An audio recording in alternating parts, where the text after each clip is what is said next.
Welcome back to the channel.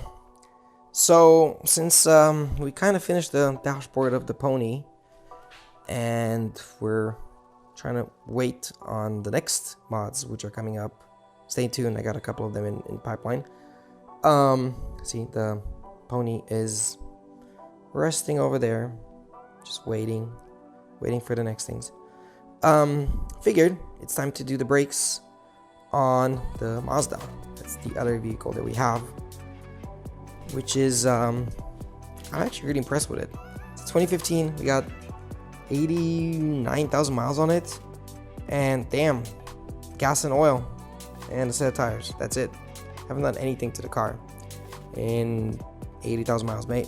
Changed spark plugs once, and air filter just to kind of clean things up.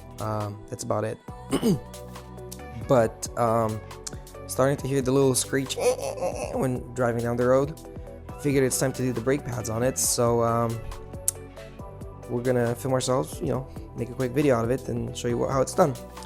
If anyone's really curious about the Mazda, it's a 2015 Grand Touring. I'm also getting past the cold, so hence the all the time. Grand Touring with the tech package. Phenomenal car. The only thing that was garbage about it was the stereo and the tom-tom thing. Took it out, put a nice Kenwood Exelon unit which has Android Auto wireless, so you just get in the car, don't even have to bother about connecting your phone. It works. If you need a good car stereo that has some really nice quality for the amplifier and just nice features, the Kenwood Exelon series are just fantastic for the money. Anyways, so here's the car. It's dirty as hell. Needs a new cleanup tomorrow. A quick wash and polish and everything.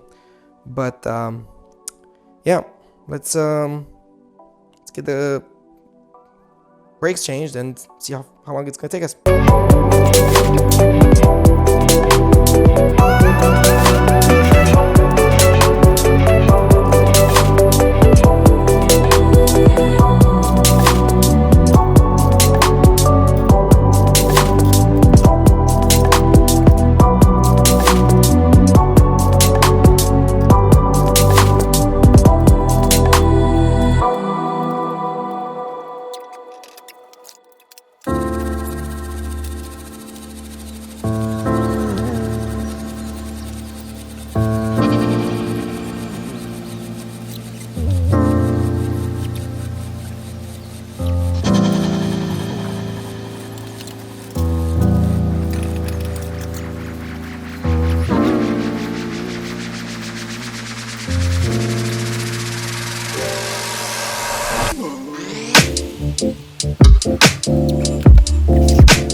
So, brakes on the Mazda. The front one is really easy. You just got two bolts.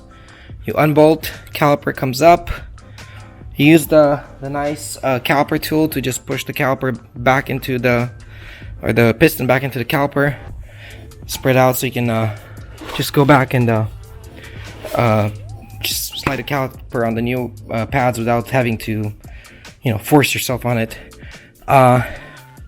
This one looks, for 85,000 miles, it's not bad. It's got a bit of a lip on it, but not too bad. They actually used some pretty decent quality rotors. Pads look like they have a little bit of life in them left, but I figured you might as well just do them since I don't really do any maintenance on this car. So, 2 bolts and we get the backside out.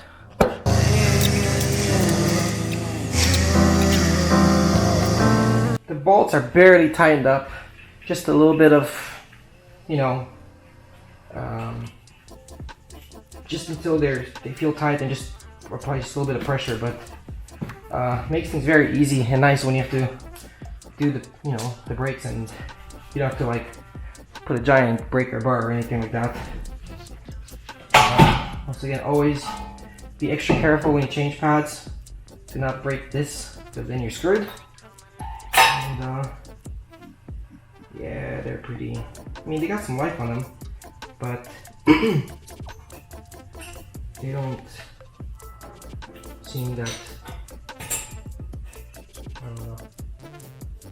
Let's see. Yeah, they're also worn out at if you can look, they're worn out at an angle, which doesn't really inspire a lot of confidence. So just put some new ones in.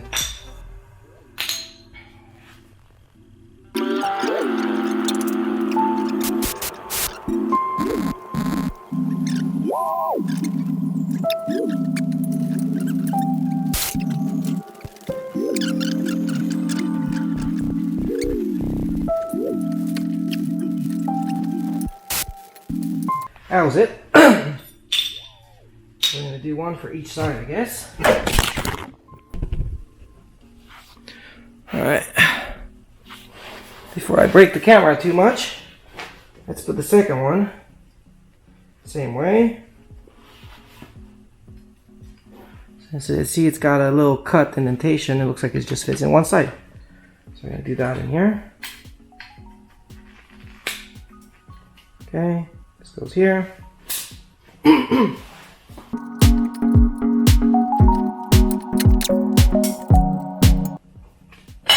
Haha! Great success! So now, if you can see, the caliper's got these nice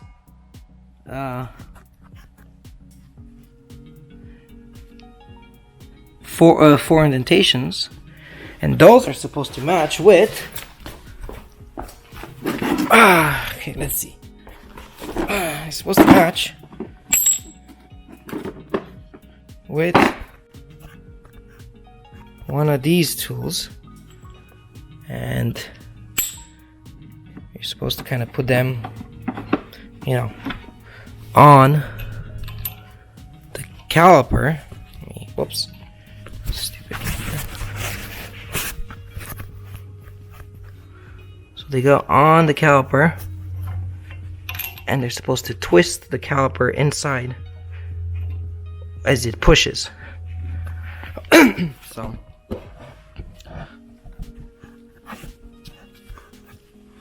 looks like we got the right one. All the other ones are different.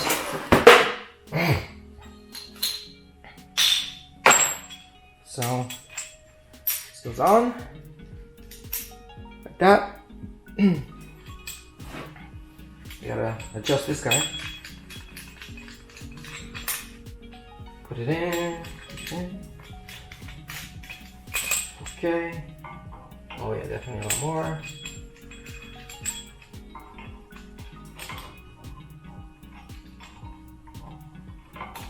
Yeah, almost all the way.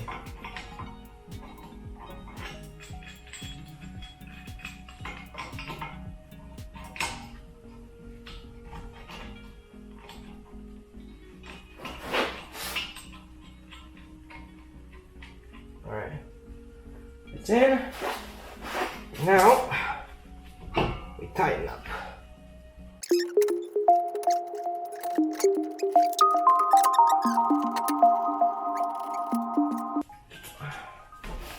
Slid like a charm. Put the bolts back on, and we're good to go with one side. This back side took definitely a lot longer than the front side. Front side is done in 2 seconds. It's also because this has a parking brake on it, so that usually takes a lot longer.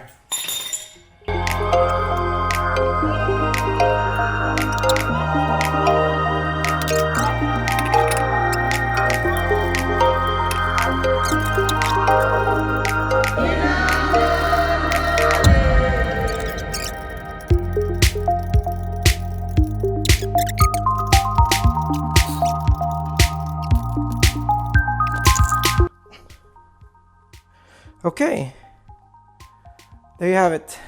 First side's done. If you pay attention, make sure you tighten up everything properly. Should take you only like half an hour for the one side of the car, another half hour for the other side. You're good to go in 1 hour. Save yourself a lot of money versus going to the dealership or Firestone or some other crap where you don't even trust half the labor that those guys do. So yep, 2 bolts, pay attention, and it's pretty easy. So we got one side done, torqued everything on the wheels. We're gonna do the other side, and then we're gonna take it for a test drive.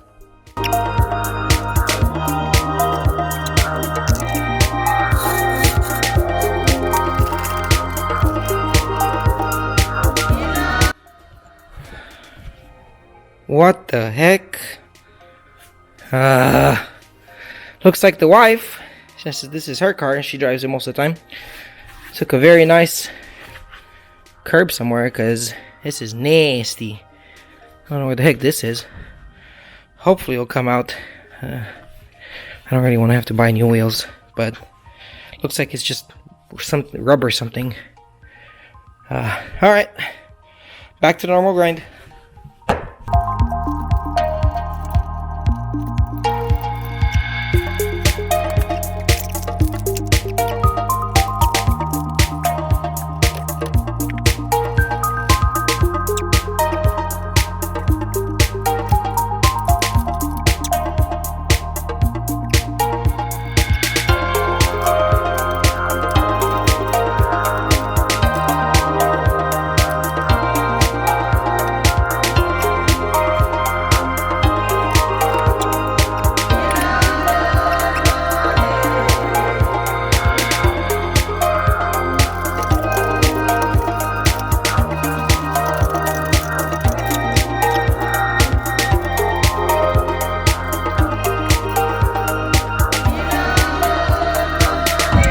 Quick tip, the cracks in your garage floor, or the joints, they're your best friends.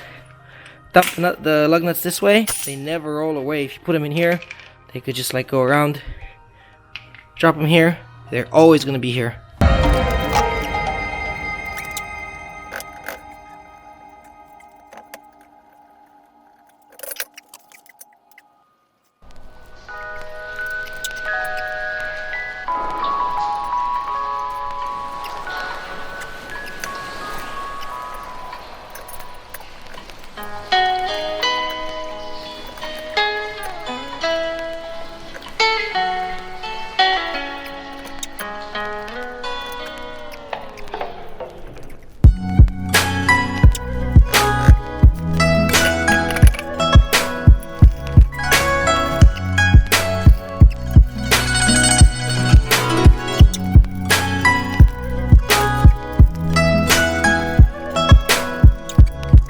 That was it. Took about hour, a little over hour and a half maybe. The pads were absolutely disgusting, especially the back ones. That's nice. Let me show you. This one barely has any meat on it left. And if you collapse the sensor, it's getting close to that squeaky stage. This other one looks like it's got a little more meat, but they didn't inspire any sort of a confidence. So it's a good thing I changed all of them.